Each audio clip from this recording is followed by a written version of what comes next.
যারা চাঁদাবাজি করো, মস্তানি করো, আমি বুঝি না তারা কি জাতের লোক।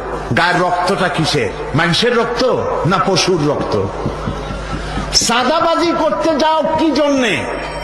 একটা মানুষ বহু টাকা বহু কষ্ট করে জমি জমা বিক্রি করে ব্যবসা করতেছে, সেখানে যাইয়া আমাদেরকে 2 লক্ষ টাকা দিতে হবে।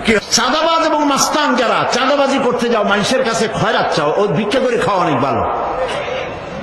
মসজিদের সামনে একখান থাল নিয়ে বসে থাকো, যে আল্লাহর রাস্তায় খয়রাত দাও।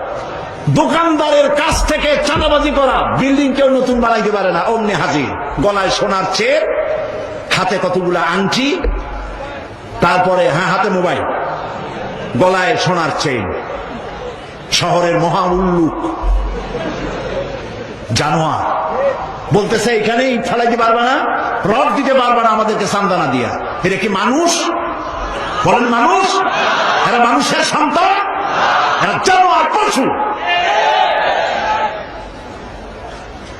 চাঁদাবাজ এবং মাস্তান সন্ত্রাসী, ইসলামে এদের কোনো স্থান নাই। এদেশে যদি কোরআনের রাজ কায়েম হয়, সন্ত্রাসীদের মাথা কামাইয়া ঘোল ঢেলে দেওয়া হবে, যাতে মাথা ঠান্ডা থাকে। এই জন্য মাথা ঠান্ডা করিয়া বসে থাকবে। আর সকলের চাকরি দেওয়া হবে, কাজ করো আর খাও, চাঁদাবাজি করো না। শ্বশুরের কাছে চাঁদাবাজি করে, বউর কাছেও চাঁদাবাজি করে। এত বড় লক্ষ্মী ছাড়া বউরে যায় বলে আমার হিরোইন খাওয়ার পয়সা দিবি। পত্রিকা আসছে না ভাই? কত বড় শয়তান, বউর কাছে চাঁদা চায়। আল্লাহ এইসব চাঁদাবাজ, মাস্তান, অপহরণকারী আর সন্ত্রাসী জানোয়ারদের হাত থেকে আল্লাহ এই দেশকে রক্ষা করুন। বলেন আমি, চিল্লায় বলেন আমি।